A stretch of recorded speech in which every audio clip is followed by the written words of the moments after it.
Hey, what's up everybody? Today I got a different video than my usual VR sculpting stuff. I got a review of the MX pen by Logitech, and it's a new pen that came out, and it's supposed to replace your controller to be able to sculpt and draw and do all kinds of stuff in VR. I was very excited to try this because I was like, cool, a new tool for VR, it's gonna be great, and it's made for creative people, and you can sculpt and all that stuff. But is it worth the almost $200 Canadian that I paid for this? Definitely not. And if you're wondering, should I buy this? Definitely not. Don't buy this. It's okay. I mean, I tried it for a while. I have some example later on in the video after this amazing unboxing I'm doing. But yeah, it's okay, man. Don't spend your money on this. Um, I'd rather just use the controllers that come with the Quest headset for sculpting, especially in Modeler. It's 100 times better. It seems a little bit bigger than a Wacom pen, and I mean it feels well built. The the material are good and stuff like that, but the design of the pen itself, like where the buttons are placed and how you use it to sculpt or to draw, not gonna lie, it's pretty terrible. Like you get cramps in your hands using it, and it feels really terrible to use. Yes, there's pen pressure, like sensitivity on the tip, but um, speaking of tips, it comes with like two extra tips, but also makes no sense because you draw in space, right? You don't draw on a surface. Like yes, you can draw on your walls and stuff like that, but in VR, you're not drawing on a surface. Like it's a very 2D, it's a very 2D tool for a 3D workflow, and I don't think it makes a lot of sense. So I started to try to see what it could do. The little sculpt I'm doing in this video, I think was my second attempt at making something, but you can see I'm getting very frustrated because I can't scale stuff. Like the main issue with this pen is that there's three buttons on it, right?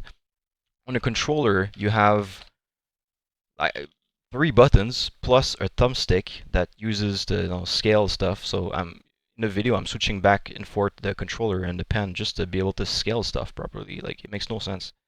So I was getting super frustrated using it. It feels okay, the tracking. I mean, even sometimes when your hand or your finger is in front of one of the sensors in the back, it kind of stops for a while. Or when you do like pen pressure, like I tried to draw on the surface of my desk with it, it would just not pick up 100%. So like if you want to use a pen to draw something like on a tablet, it would make sense, like on an iPad. But when you're sculpting in space, like you don't need a surface to push on. So why would you need a nib or pen pressure to do any of this? Makes no sense. And to use the pen in Modeler, you need to press on the middle button, which is like this pressure sensitive button, and you get cramps in your hands really fast because it's not comfortable to hold and it's not intuitive to use as a tool.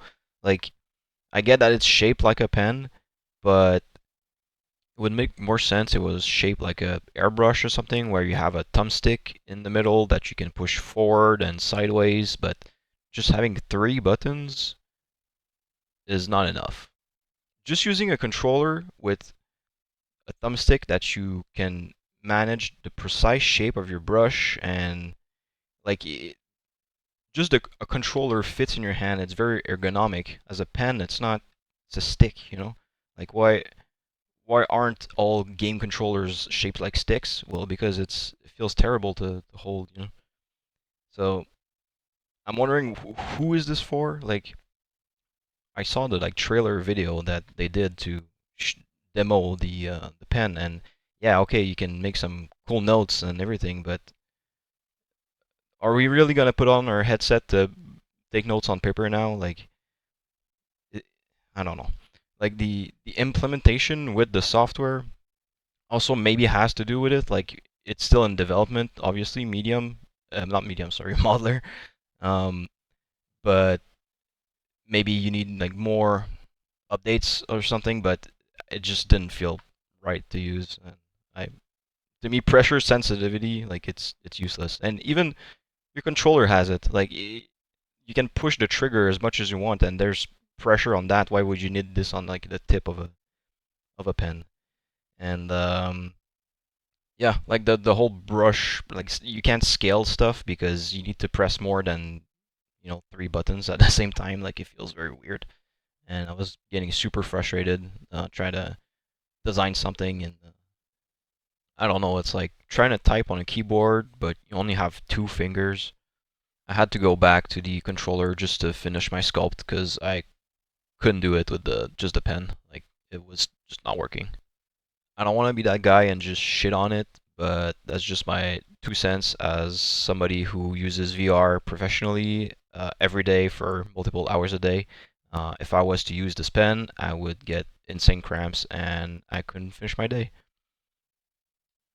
So yeah, should we get this? I mean, if you have disposable income and you just want a cool toy in VR to play with, sure, get it.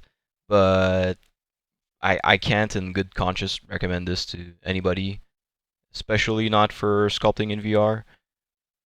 Maybe it works better in other software like Gravity Sketch or something.